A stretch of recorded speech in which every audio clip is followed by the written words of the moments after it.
வணக்கம் மக்களே, சற்று முன் கிடைக்கப்பெற்ற மிக ஒரு முக்கியமான தகவல். பொங்கல் பரிசு தொகுப்பாக பார்த்தீங்கன்னா 500 ரூபாய் அவர்களோட வங்கி கணக்குல வரவு வைக்கப்படும் அப்படின்னு சொல்லிட்டு தமிழக அரசானது ஒரு அதிரடியான அறிவிப்பை தெரிவிச்சிருக்காங்க. இப்படி தினம் தினம் வெளியாகக்கூடிய தமிழக அரசின் அனைத்து விதமான தகவல்களையும் நீங்க உடனுக்குடனே தெரிஞ்சுக்கணும். மறக்காம நம்ம சேனலை சப்ஸ்கிரைப் பண்ணி ஃபாலோ பண்ணிக்கோங்க. அப்படி இந்த வீடியோ பிடிச்சிருந்தா ஒரு லைக் பண்றதுக்கு மட்டும் மறந்துடாதீங்க.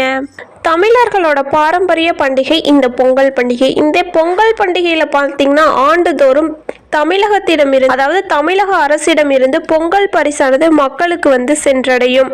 பொங்கல் பரிசு தொகுப்பு என்னன்னு பார்த்தீங்கன்னா 1 கிலோ பச்சரிசி, 1 கிலோ சர்க்கரை அல்லது வெல்லம், ஒரு முழு கரும்பும், அது மட்டும் இல்லாமல் ரொக்க பணம் 1000 ரூபாயும் ஆண்டுதோறும் கொடுத்து வந்துட்டு இருந்தாங்க. இந்த ஆண்டு பார்த்தீங்கன்னா தமிழகத்துல ஏற்கனவே பொங்கலுக்கு தேவையான அரிசி, கரும்பு, 1 கிலோ சர்க்கரை ஆகியவை வழங்கப்படும் என்று தமிழக அரசு அறிவித்துள்ள நிலை, அண்டை மாநிலமான புதுவையில பார்த்தீங்கன்னா பொங்கல் பரிசாக ரூபாய் 500 வழங்கப்படும் என்றும், இந்த பணம் பார்த்தீங்கன்னா ரேஷன் அட்டைதாரர்களோட வங்கி கணக்குல வரவு வைக்கப்படும் அப்படிங்கிற தகவலை தெரிவிச்சிருக்காங்க.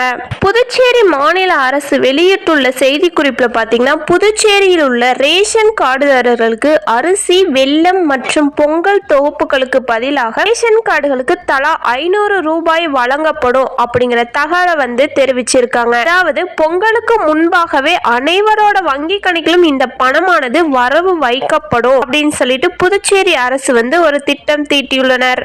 ஏற்கனவே பார்த்தீங்கன்னா புதுச்சேரியில இந்த சிவப்பு ரேஷன் அட்டைதாரர்களுக்கு பொங்கலுக்கு வேட்டி புடவைக்கு பதிலாக ரூபாய் 1000 வழங்கப்பட்ட நிலையில் தற்போது அரிசி, வெல்லம் மற்றும் பொங்கல் தொகுப்பாக கூடுதலாக 500 ரூபாய் வழங்கப்படும் என்று அறிவிக்கப்பட்டது என்பது குறிப்பிடத்தக்கது.